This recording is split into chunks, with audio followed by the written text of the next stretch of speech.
dwell in a house among his people. But now he has a home that's better than the first.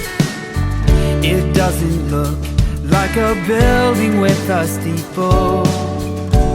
Now he's living in the people of the church. Brick after brick, God is building his temple. Brick after brick, he's making it strong.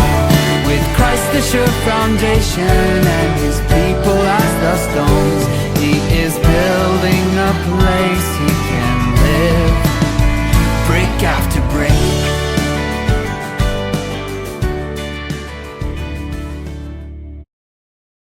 Well, good morning, church. We are happy to be in the house of prayer once again. We do give honor to God and to all of the people of God. I want to share a message with you this morning. We're going to be drawing from a relatively familiar story found in the Bible, and it's found in Genesis, the 50th chapter. And I'll be reading from the New Living Translation, beginning at verse 14. But after burying Jacob, Joseph returned to Egypt with his brothers and all who accompanied him to his father's burial. But now that their father was dead, Joseph's brothers became fearful. Now Joseph will show his anger and pay us back for all the wrong we did to him, they said. But Joseph replied, "Don't be afraid of me. Am I God that I can punish you? You intended to harm me, but God intended it all for good. He brought me to this position so I could save the lives of many people. No, don't be afraid. I will continue to take care of you and your children." So he reassured them by speaking kindly to them. Verse 20, "You intended to harm me, but God intended it all for good. He brought me to this position so that I can save the lives of many people." I want to speak this morning from the subject, freed from the prison of past pain. Freed from the prison of past pain. I want to speak this morning to the subject of forgiveness. As I was meditating on what the Lord was putting in my heart, I thought, is that really the message that we should be hearing at this particular time? After all, we just celebrated Thanksgiving. Theoretically, one of the most happiest, joyful times of the year. But I've been around long enough to know and to experience that the gatherings of a Thanksgiving meal is not always a pleasant and enjoyable time. Thanksgiving, for many, is sort of a mini reunion. We can see people that we haven't seen for some time, perhaps throughout the year. Those in-laws, brothers and sisters, nephews, cousins, and friends that all come together to celebrate and give thanks. But I have known many Thanksgiving gatherings that turned out to be full of tension and hostility, especially when those people that show up, that cousin or nephew who arrives and announces he's now a transgender. Or let's not even talk about who you voted for in the last election. And so there have been many of Thanksgiving gatherings that have erupted into fights. I knew one woman in particular who, without fail, go to her family for Thanksgiving and come back with horror stories of who said what, and the argument that went on for hours, and the people that stormed out. And I remember asking her, why do you bother going if it's the same thing every year? And you clearly don't enjoy it. And of course, the response is, it's my family. I've known some Thanksgiving dinners that got so volatile that the police were called. It happens because sometimes those gatherings can result in some very heated arguments. It's a time when some of us are reminded on why I don't hang around this person or ever call this person anymore. And so it's a time when we as Christians sometimes have to confront the difficulties of forgiveness. Because forgiveness, I don't care who you are, how long you've been saved, or how spiritual you think you are. The reality is forgiveness can be hard sometimes. It's not something that comes easy for many of us. The scriptures make known what kind of God we have, but the Lord our God is merciful and forgiving, even though we have rebelled against him. I've always thought about the attributes of God being a loving, merciful, and forgiving God as really striking and amazing, because who says he has to be that kind of God? He could have been a God that was full of vengeance, demanding to be feared and dreaded. We don't know how blessed we are that we have a God who chooses to love us. As bad as we are, as rebellious as we can be, regardless of how many times we mess up, God is constant in his love.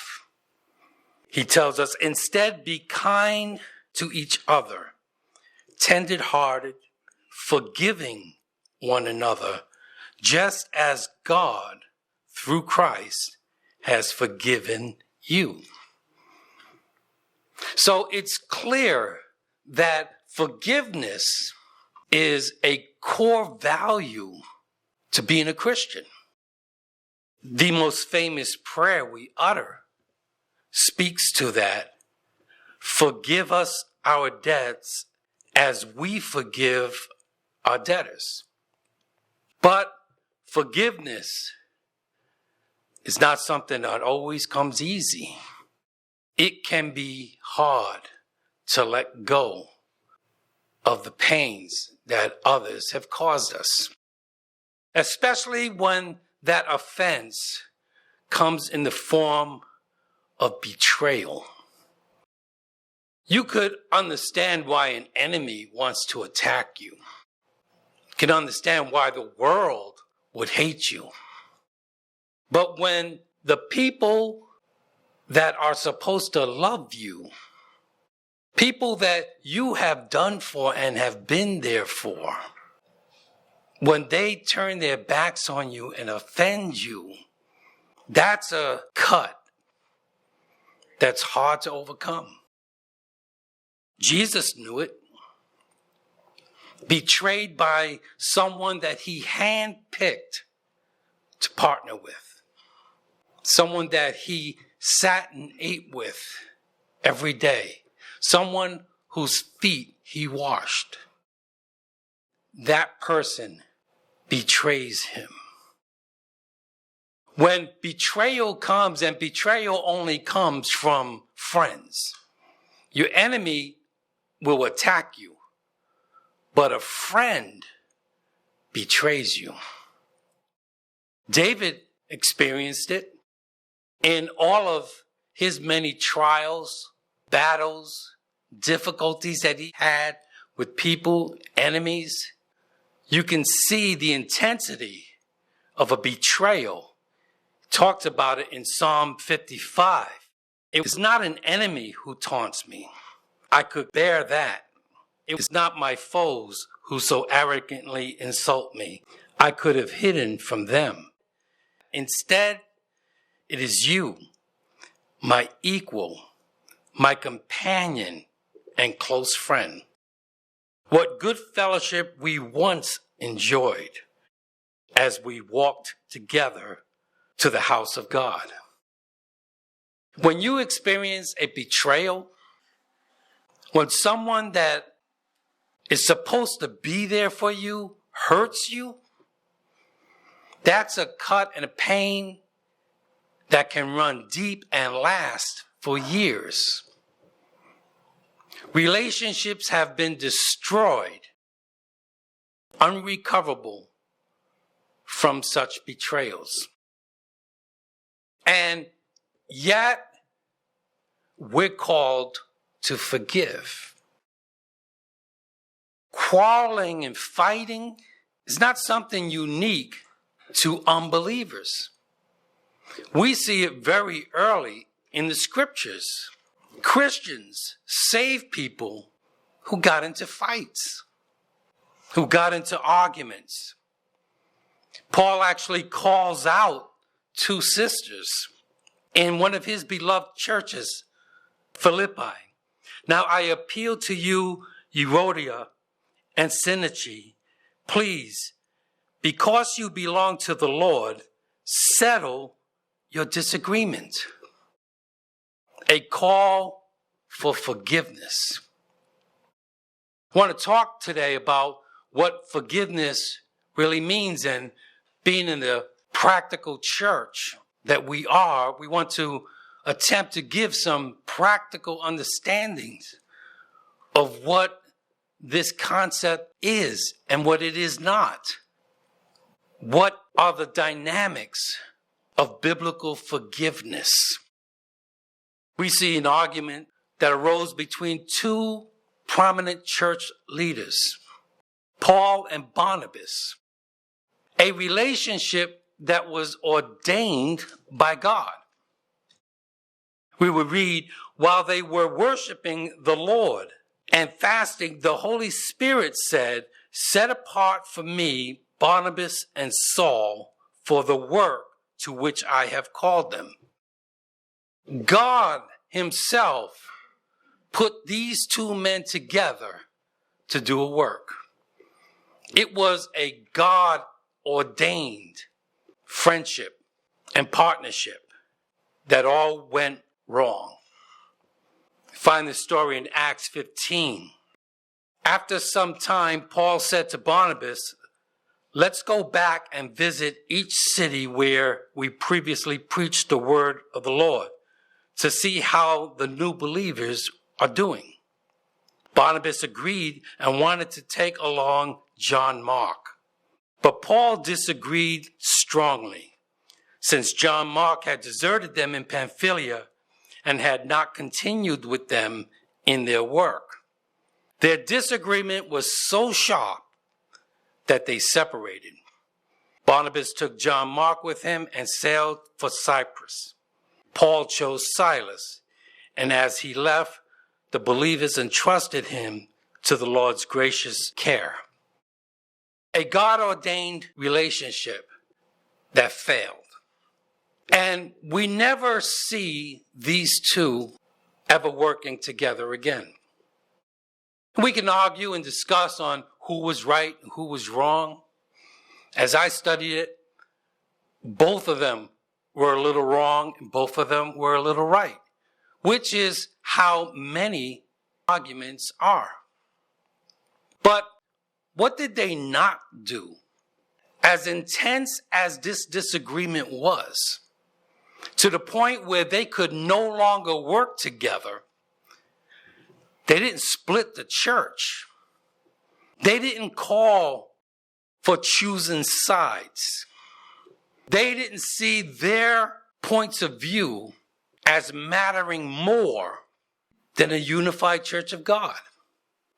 So you don't see them demanding loyalties. Are you with me or are you going to go with Barnabas? Do you think I was right or do you think he was right? You didn't see that. In fact, Paul would demand and exhort the Corinthian church, I appeal to you, dear brothers and sisters, by the authority of our Lord Jesus Christ, to live in harmony with each other. Let there be no divisions in the church. Rather be of one mind, united in thought and purpose. For some members of Cleo's household have told me about your quarrels, my dear brothers and sisters. Some of you are saying, I am a follower of Paul. Others are saying, I follow Apollos, or I follow Peter, or I follow only Christ. Has Christ been divided into factions? Was I, Paul, crucified for you? Were any of you baptized in the name of Paul? Of course not.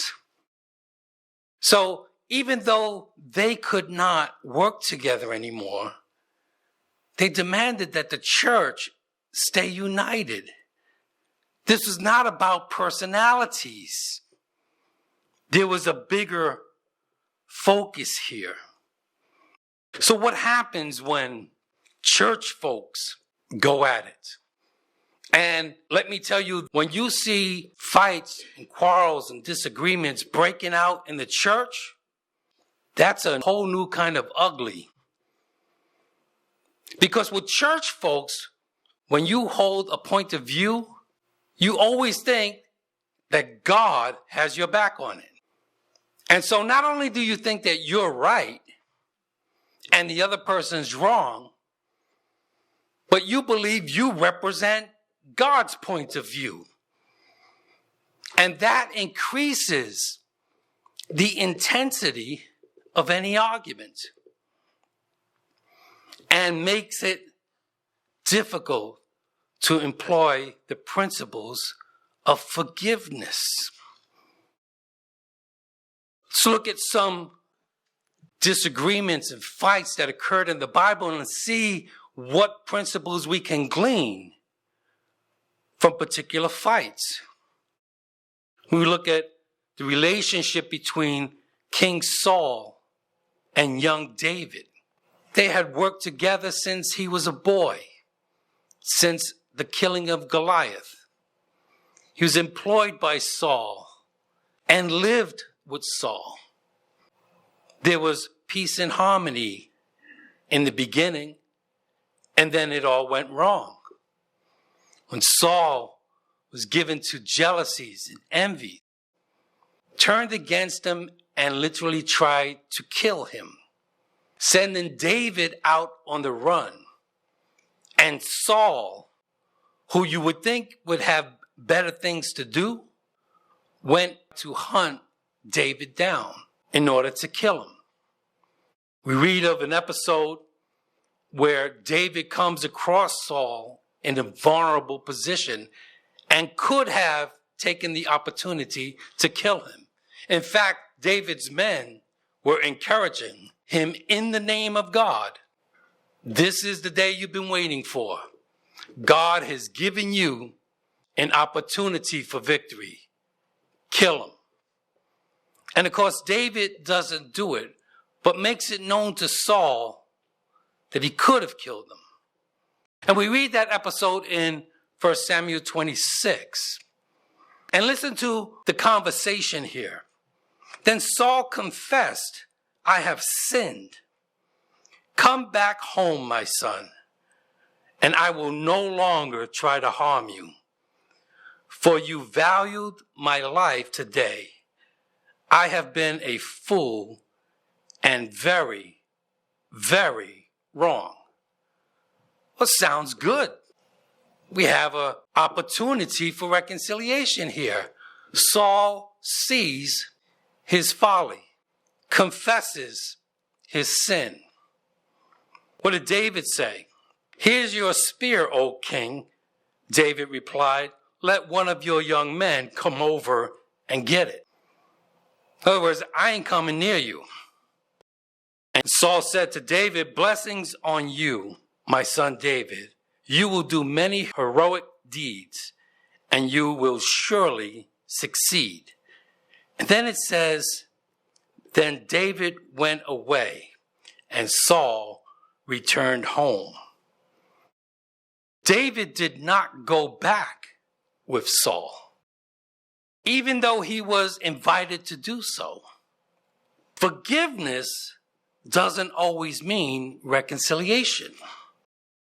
Forgiveness doesn't mean that you necessarily have to unite and be with that person again.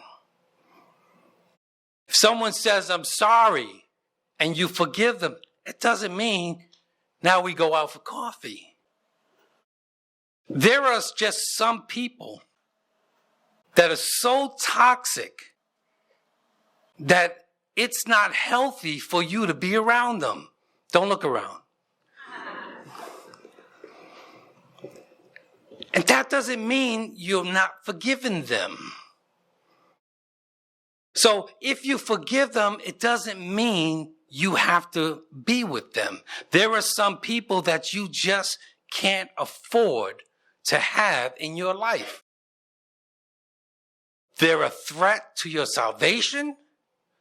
They're a threat to your peace of mind. They bring out the worst in you. And so you need to know and understand who you can be around, who you choose to have in your life. Look at in our story here with Joseph. Joseph is one of the patriarchs, the next to the last of 12 sons of Jacob. In all of Genesis, the characters that we are introduced to, Adam, Noah, Abraham, Jacob, more time is given to Joseph than any other character in Genesis. His story is pivotal in the history of Israel. And there's perhaps no more profound example of forgiveness than in the life and the journeys of Joseph. For those who don't know the story, Joseph is Jacob's favorite son. He was the firstborn to his beloved Rachel. And so Jacob put all of his grace and favor on him, which proved to be nothing but animosity and hostility with his brothers. His brothers hated him. And since Joseph was gifted by God, now they hated him and his gift. And the hatred and resentment were so deep that if you could believe it, they actually resorted to throwing him in a pit and contemplated killing him. Their younger brother, they were ready to kill out in the wilderness. Smarter heads prevailed and said, well, let's not go that route. Let's see if we can make a little money off of this. And they sell him off into slavery. Now Joseph is in Egypt as a slave. Thereafter, he's falsely accused of a sexual abuse and is then thrown into prison where he spends years. If anybody had reason to be full of resentment, it would have been Joseph. We can read some of his pain. It's revealed in Genesis, the 40th chapter, talking to those inmates with him. This is what the dream means, Joseph said. The 3 branches represent 3 days. Where in 3 days Pharaoh will lift you up and restore to you your position as his chief cupbearer. And please remember me and do me a favor when things go well for you. Mention me to Pharaoh so he might let me out of this place. For I was kidnapped from my homeland, the land of the Hebrews, and now I am here in prison, but I did nothing to deserve it. Years later, he ends up before Pharaoh, displaying his gifts.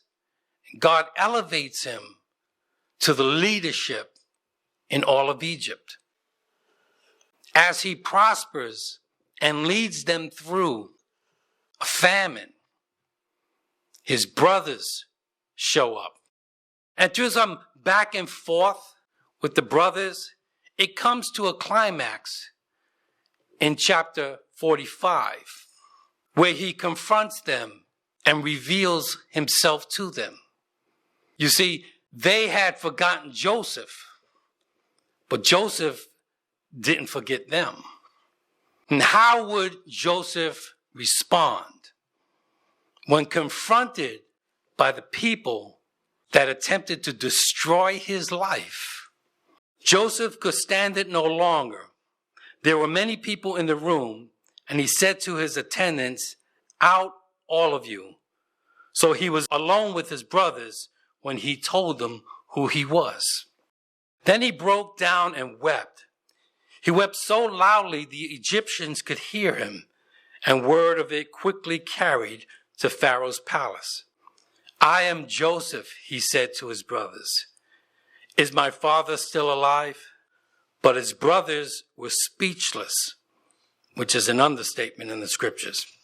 They were stunned to realize that Joseph was standing there in front of them. "Please come closer," he said to them. So they came closer, and he said again, "I am Joseph, your brother, whom you sold into slavery in Egypt. But don't be upset and don't be angry with yourselves for selling me to this place.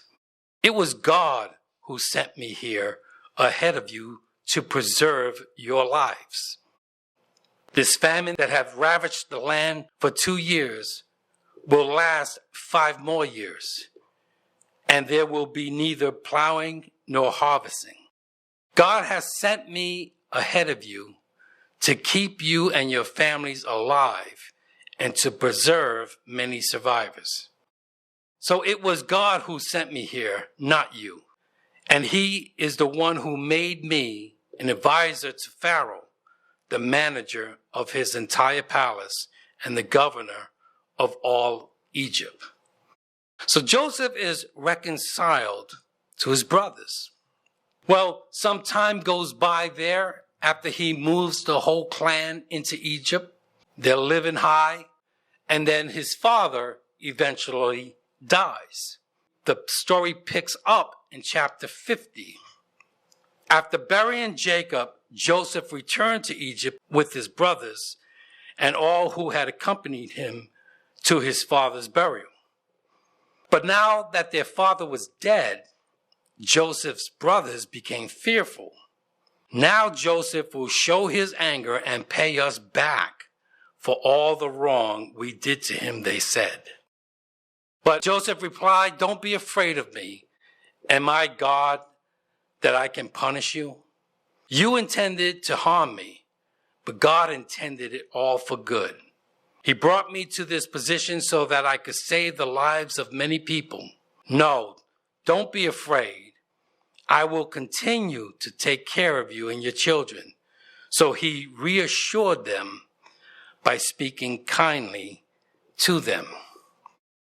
The issues are put out on the table. He lets his brothers know what they did. He told them, you did this to me. You wanted to hurt me. Your intentions were to hurt me. Unforgiveness doesn't validate an offense. It only proves your immaturity. If you decide I'm going to forgive, that doesn't mean it didn't happen. That's not a denial of your hurt. That's not a denial of your offense. It's not a denial of the reality of the pain that was inflicted on you. And some of us may resist forgiving because we think if we forgive, it just blots all of that out like it never happened. It doesn't prove that an offense didn't occur, but your unforgiveness will show your lack of maturity and spirituality.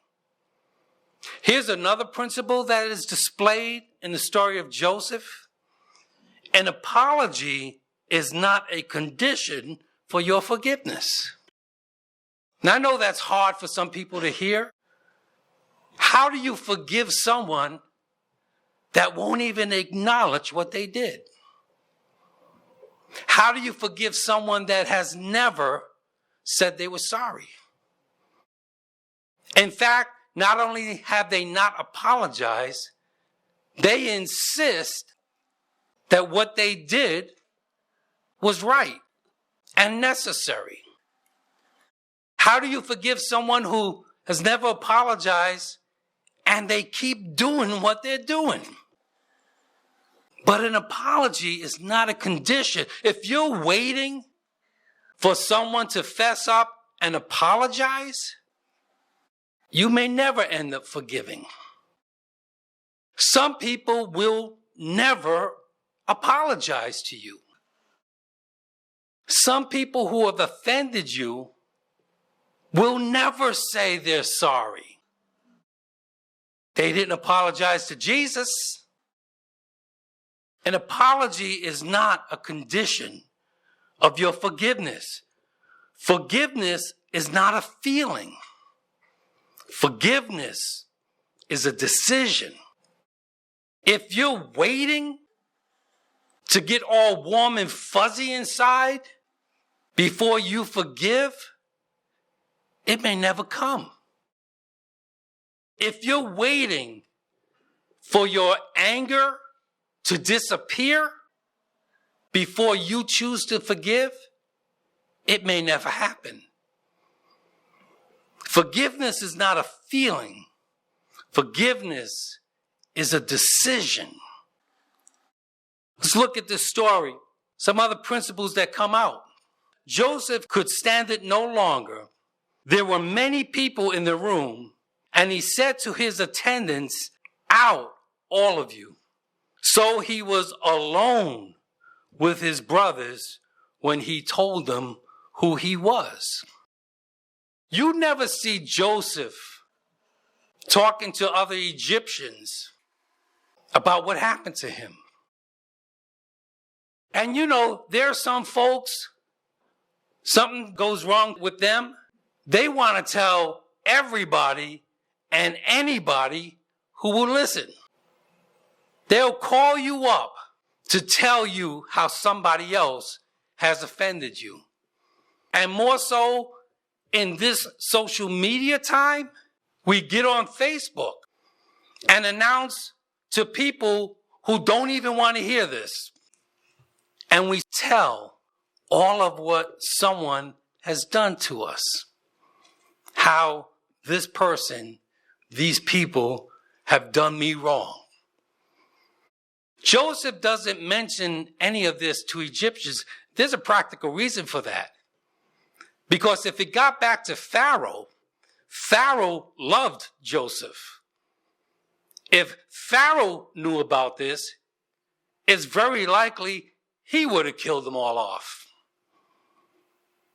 So Joseph sends all of the Egyptians out of the room, and he's alone with them. He doesn't spread the news of his hurt.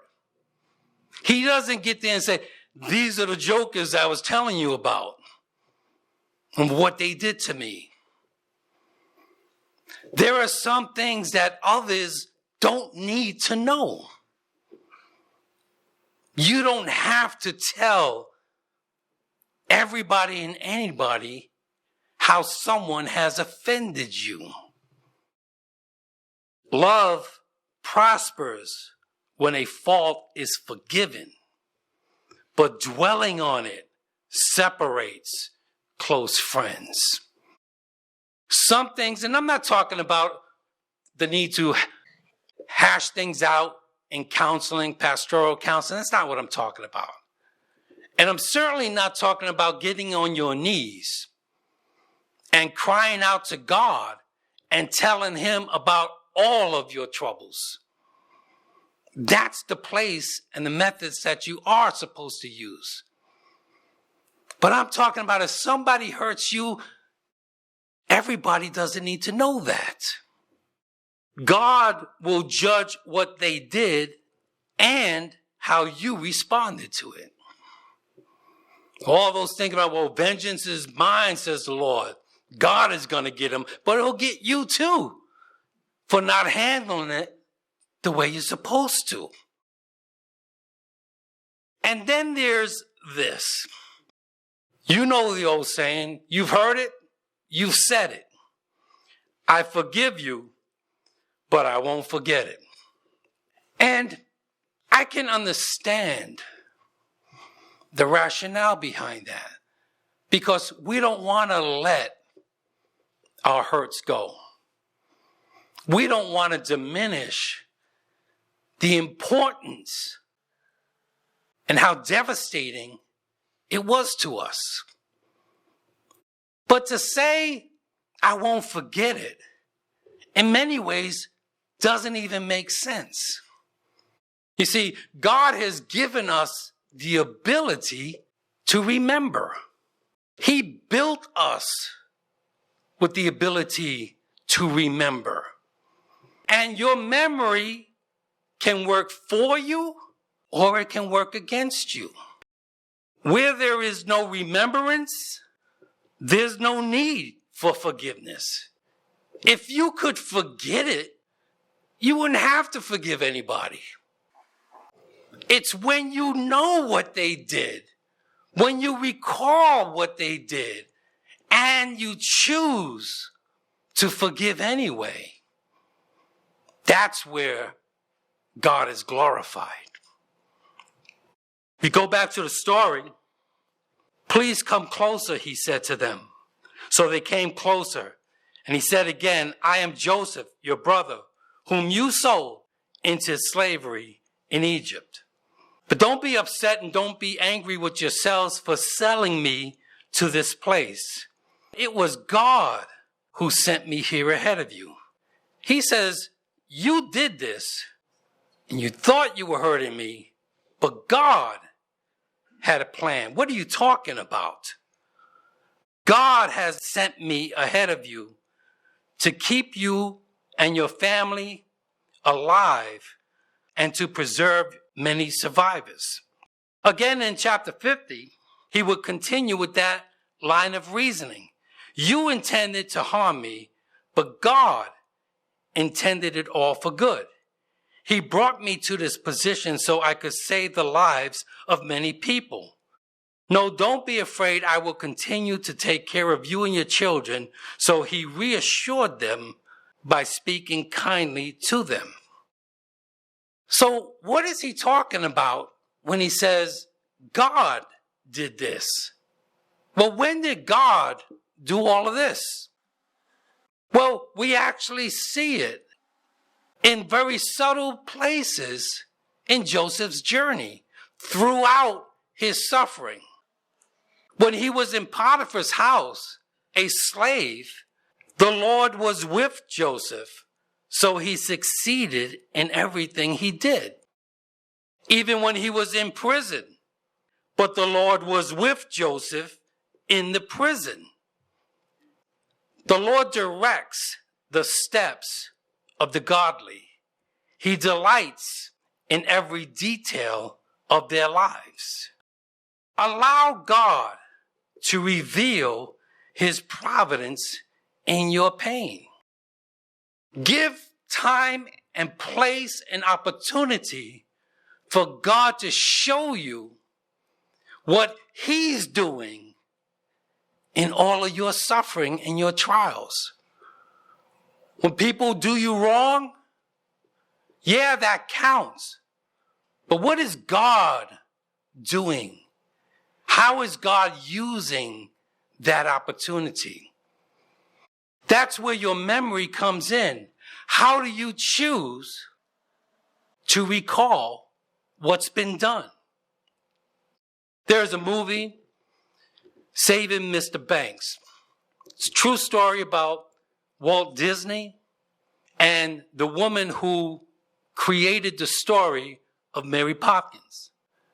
And they come together and they had a very difficult working relationship. They didn't get along. They couldn't agree. And she was not having a good time. And this is how it went.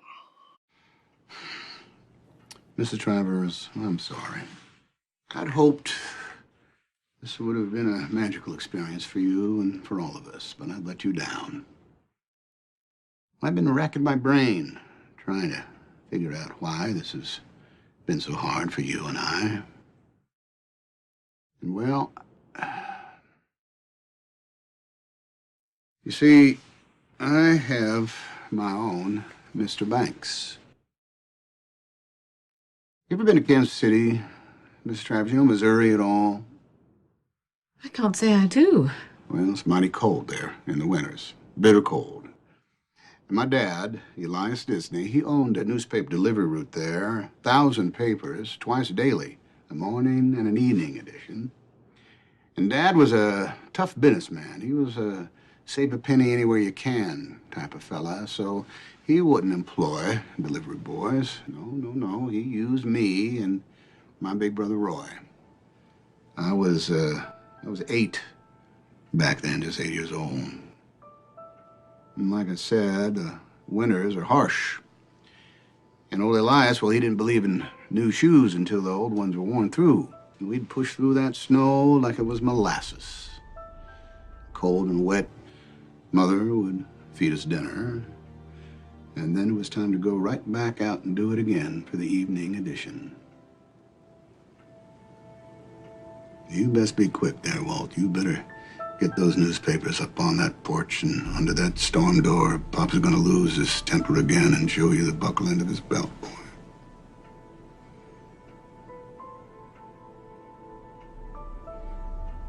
Now, I don't tell you this to make you sad, Mrs. Travers. I don't. I love my life. I think it's a miracle. I love my dad. He was a wonderful man. But rare is the day when I don't think about that 8-year-old boy delivering newspapers in the snow and old Elias Disney with that strap in his fist. And I am just so tired. I'm tired of remembering it that way. Don't you want to let it all go and have a life that isn't dictated by the past? God can take the pains of your past and turn them into victories for your future. No one expects you to forget and discredit the offenses, the hurts that you were forced to suffer. But how do you choose to remember it?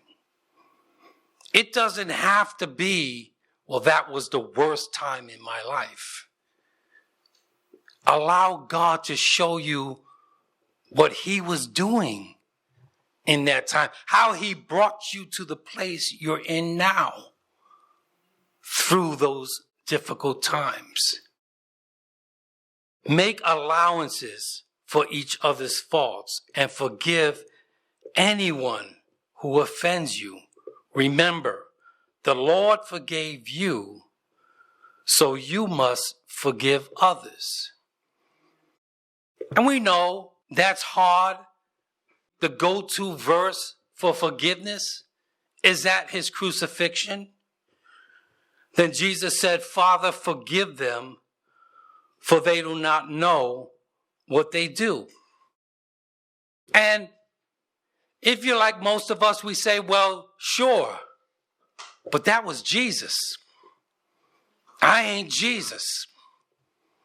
I can't do that. To which I would say, you're absolutely right. You can't do that. Very few people could do that. But there's a solution to that. I have been crucified with Christ. It is no longer I who live, but Christ lives in me. Not being Jesus is not an excuse anymore if Jesus is in you, because he can do what you can't do for yourself. Forgiveness doesn't change what's been done. Forgiveness prevents what's been done from changing you. Oh, hallelujah. So yeah, I've been hurt at times. There are things that have happened in my life that I may never forget. But because I have Jesus now in my life, greater is he that is in me than he that's in the world. So I don't have the excuse anymore. I have the grace and the power to do what Jesus did and say, I'm going to cancel your debt. And you know, when I do that, when I let God have his way in my life, oh, hallelujah, something happens to me on the inside. I can feel his pleasure. I can feel him taking me higher. When I decide I'm going to let the love of God shine in my life, then I can feel him moving me forward. And I can know that he's alive in my life. I can show the love of God, the love that he showed me every time I messed up, every time I let him down, how he came and he gave me grace. He's allowed me and he's allowed you to let that love so shine so that folks will look at you and know there must be a God somewhere. Sometimes you have to let it go. Just let it go. Just let it go.